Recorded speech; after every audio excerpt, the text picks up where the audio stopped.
Subscribe.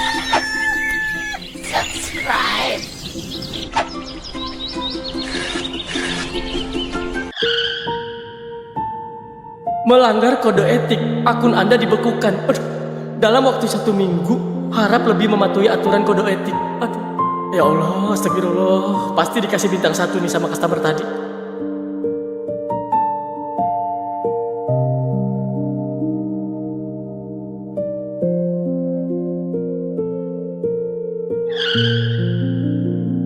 Gue stay di sini dulu dah. Kali aja ada yang mau naik ojek tanpa pakai aplikasi.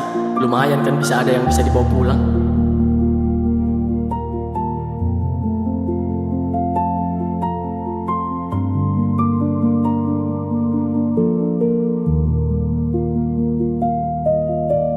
Malam itu terasa semakin dingin bagi Robi, bukan karena angin, tapi karena beban hidup yang semakin menekan dadanya. Dia duduk di pinggir jalan, memandangi sisa nasi yang sudah hancur di dalam kantong plastik. Tangannya gemetar, bukan karena luka jatuh tadi, tapi karena rasa putus asa yang mulai menggerogoti pikirannya. Ya Allah, ujian apa lagi ini? Gumamnya pelan. Akun ojolnya dibekukan, uang tidak ada, pekerjaan sudah hilang, dan di rumah ada seorang istri yang menunggu dengan penuh harapan. Robi menunduk, menahan air mata. Ia sadar, sekarang dia benar-benar berada di titik terendah dalam hidupnya. Namun di saat seperti itu, bayangan wajah Cynthia muncul di pikirannya. Senyumnya, kesederhanaannya, dan kepercayaannya yang begitu besar. Robi menghela napas panjang. Gua gak boleh nyerah demi dia. Ia bangkit perlahan, menepuk-nepuk celananya yang kotor. Malam itu, Robi memutuskan untuk tetap bertahan di jalan, berharap ada penumpang offline yang mau naik. Beberapa menit berlalu, 1 jam, 2 jam, tidak ada satupun yang berhenti. Hingga akhirnya, seorang pria paruh baya menghampirinya. Mas, bisa antar saya ke terminal? Mata Robi langsung berbinar. Iya Pak, bisa banget. Perjalanan itu tidak seberapa jauh, tapi cukup untuk membuat hati Robi sedikit lega. Setidaknya malam ini, dia bisa membawa pulang sedikit uang. Saat menerima uang dari penumpang, Robi menggenggamnya erat. Seakan itu bukan sekadar uang, tapi harapan. Di rumah, Cynthia duduk sendirian, menunggu Robi pulang. Perutnya lapar, tapi ia memilih tidak makan dulu. Aku tunggu kamu, Bi, ucapnya pelan. Waktu terus berjalan. Jam menunjukkan hampir tengah malam. Pintu akhirnya terbuka. Assalamualaikum. Waalaikumsalam, jawab Cynthia dengan wajah lega.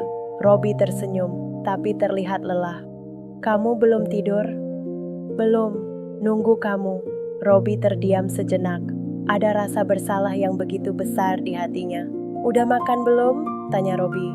Cynthia menggeleng pelan. Belum, nunggu kamu. Robi langsung merasa tertusuk. Ia mengeluarkan uang hasil narik tadi.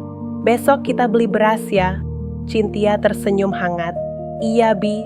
Tanpa banyak kata, mereka makan seadanya malam itu. Bukan makanan mewah, tapi cukup untuk menghangatkan hati mereka. Keesokan harinya, Robi bangun lebih pagi dari biasanya. Ia duduk diam, menatap kosong. Gua harus cari cara. Ia tidak bisa terus seperti ini. Tiba-tiba ia teringat sesuatu. Tempat lama, orang-orang lama, warung Lisa. Robi langsung berdiri. Di warung, Lisa melihat Robi datang dengan wajah berbeda. Bang, lu kenapa? Robi menarik napas dalam. Gua butuh kerja. Lisa terdiam. Ia tahu kondisi Robi tidak baik. Lu mau bantu di sini? Iya. Apa aja gua kerjain? Lisa mengangguk pelan. Ya udah, sementara lu bantu-bantu aja dulu di sini. Wajah Robi sedikit lega. Setidaknya ada tempat untuk bertahan. Namun di sisi lain, masalah belum selesai. Pak Untung masih mengawasi Robi. Dan kejadian kemarin belum sepenuhnya reda.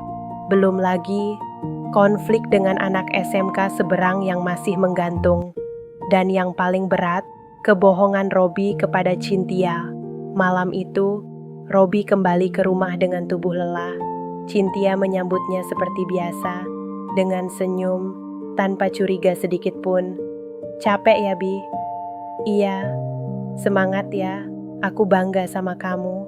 Kalimat itu justru membuat hati Robi semakin sakit, karena dia tahu semua yang dia bangun sekarang berdiri di atas kebohongan. Di dalam hati, Robi berbisik, "Sampai kapan gua bisa bertahan kayak gini?"